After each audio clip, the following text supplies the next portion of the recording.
ধূমপান কিন্তু একটা বড় গেটওয়ে, যেটা দিয়ে আসলে মাদকের যাত্রার জায়গাটা শুরু হয়।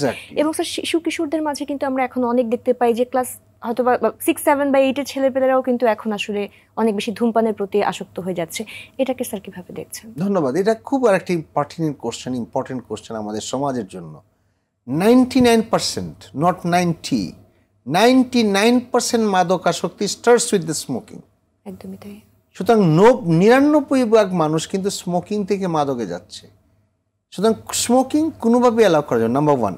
নাম্বার 2, আমরা যে আগে যে কথাগুলি বললাম, যে মাদকাসক্তির শব্দটি যে ব্যবহার করলাম, আমি 4টা পয়েন্ট বলছিলাম যে এইটাই তার উদ্দেশ্য হবে। তারপরে আমি বলেছিলাম যে এটার উপরে ক্রমাগত ডিপেন্ডেন্স হবে এবং না খেলে তার অসুবিধা হবে। আর বলছি এতে তার পারিবারিক সামাজিক কাজকর্ম ব্যাঘাত। স্মোকিং কিন্তু এক্স্যাক্টলি ডাজ সেম। সিগারেট যে খায় সেও কিন্তু একইভাবে অসুবিধা, নিকোটিনের প্রতি তো তার একটা আসক্তি নিকোটিন, এইখানেও কিন্তু আসক্তি। বইপত্রে স্মোকিং ইজ এন এডিকশন, কিন্তু আমরা হয়তো সামাজিকভাবে এটাকে অ্যাকসেপ্ট করে নিয়েছি। ঠিক আছে, লাইট করে দেখেছি, সহজ করে দেখছি, কিন্তু যদি আপনি বৈজ্ঞানিক বিশ্লেষণ করতে যান তাহলে কিন্তু এটাও মাদকাসক্তি। আর যদি ওরকম মাদকাসক্তি আমি যদি ইয়াবা, গাঁজা, উইড যেগুলি আমরা বলি, বা হিরোইন বা ট্যাবলেট যে সমস্ত আছে, ক্রিস্টালাইজ এগুলি আসছে নতুন করে, সেইগুলি যদি আমি মাদক ধরি, তবু দেখা যাচ্ছে যে 99 মানুষ শুরু করেছিল সিগারেট দিয়ে, তারা কিন্তু এটাতে স্টেপ করেছে। সুতরাং কোনোভাবেই কিন্তু আমরা এই সিগারেটকে অ্যাকসেপ্ট করতে পারি না, স্মোকিংকে অ্যাকসেপ্ট করতে পারি না। আমি বলবো স্মোকিং ইজ ডেঞ্জারাস। এবং আপনি যেটা বলেছেন শিশু কিশোর, দুইটা জিনিস বলেছেন। একটু আগে আপনি কিশোর গ্যাংয়ের কথাও বলেছেন।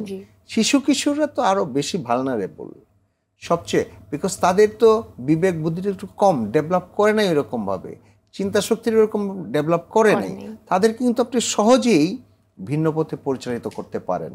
এবং দেশের সামাজিক প্রেক্ষাপটে অনেক সময় হয়তো ভুল পলিটিক্যাল প্রেক্ষাপট, আমি বলবো এটা ভুল, তারা হয়তো ভুল করে এই শিশু কিশোরদেরকে মোটিভেট করে তাদেরকে কিন্তু মাদক ধরিয়ে দেয়, তাদের কিছু সোশ্যাল কিছু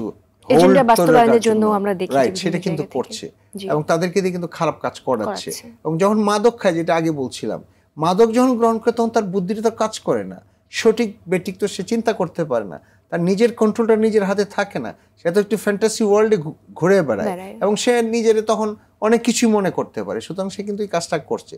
সুতরাং এই মাদকাসক্তি বা যে সিগারেট দিয়ে শুরু করলো শিশু কিশোর, সে কিন্তু ওইদিকে ধাবিত হতে পারে। এই বিষয়টাতে আমাদের সবাইকে খুব সাবধান হওয়া উচিত বলে। একদমই স্যার, এই ক্ষেত্রে আসলে পরিবারের সচেতনতার কোনো বিকল্প নেই। আমরা যদি এখনকার প্রেক্ষাপট দেখি যে বর্তমান শিশু কিশোর বা তরুণ প্রজন্ম তো আসলেই অসাধারণ অনেক কাজ করছে, কিন্তু প্যারেন্টিংয়ের ক্ষেত্রেও কিন্তু বাবা মারা অনেক ধরনের চ্যালেঞ্জ ফেস করেন, কারণ স্বাভাবিকভাবেই বর্তমান প্রজন্ম টেকনোলজির ক্ষেত্রে অনেক বেশি অ্যাডভান্স, এবং তারা কিভাবে অনেক কিছু কালেক্ট করছে হয়তো বাবা মারা অনেকটুকু বুঝতেও পারেন না, বা এটা যে আসলে পার্টিকুলার একটা মাদক সেটাও হয়তো বাবা মারা বুঝতে পারছেন না।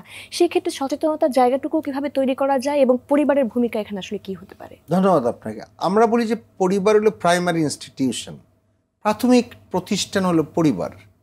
সেই ক্ষেত্রে পরিবারের বাবা মা, ভাই বোন, যেই হোক, কেউ দাদা থাকতে পারে, গার্ডিয়ান, চাচা চাচি থাকতে পারে, পরিবারের কিন্তু প্রাথমিক প্রতিষ্ঠান। আপনি যাই করেন, বেড়ে ওঠাটা কিন্তু খুব ইম্পর্টেন্ট। একদমই তাই। যে প্যারেন্টিংয়ের কথা বলছেন, আমরা সন্তানকে কি করে লালন পালন করবো, সেটা খুব ইম্পর্টেন্ট। পরিবারের প্রভাবটাই কিন্তু সবচেয়ে বড় প্রভাব, এবং পরিবার পরে কিন্তু স্কুল। সুতরাং আমার বাচ্চা আমার কাছে ছোট্ট 5 বছর হয়েছে, তারপর কিন্তু সে স্কুলে যাওয়া শুরু করেছে। সুতরাং পরিবারের পরে স্কুলের গুরুত্ব, তারপরে কিন্তু আমার সমাজ আশেপাশে এদের গুরুত্ব। সুতরাং এই প্রত্যেকটা ক্ষেত্রে কিন্তু সচেতনতার প্রয়োজনটা খুব ইম্পর্টেন্ট। তার মধ্যে পরিবার সবচেয়ে ইম্পর্টেন্ট, কারণ আমারই তো খায়, আমার ছেলে বা আমার মেয়ে তো আমার খায়, আমার পড়ে, সে কিন্তু আমাকে দেখে শিখে। আমরা যে অনুষ্ঠান শুরু করার আগে কথা বলছিলাম, আমাদের প্রযোজক যে বলছিলেন যে বাবা শিখায় নাই, সেই জন্য সে ছেলেটাকে আরো লাই পেয়ে গেছে। এই যে লাই পাওয়াটা কিন্তু আমাকে, আমার বাবা হিসেবে বা মা হিসেবে আমাকে বুঝতে হবে যে আমি কতটুকু দিব স্বাধীনতা। আমাকে স্বাধীনতা দিতে হবে বাচ্চা মানুষ করার জন্য। প্যারেন্টিংয়ের আমরা ওইটা আলোচনা হয়তো করবো না, কিন্তু প্যারেন্টিংয়ের একটা ইম্পর্টেন্ট স্টেপ ডেমোক্রেটিক প্যারেন্টিং, যেখানে বাচ্চার কথা শুনতে হবে, বাচ্চার কথার দাম দিতে হবে, গুরুত্ব দিতে হবে, আলোচনা করতে হবে। বাট কতটুকু স্বাধীনতা আমি দিব তাকে, যেখানে আমি ভালোবাসা দিব, স্বাধীনতা দিব, সেখানে আমি ডিসিপ্লিনও দিব।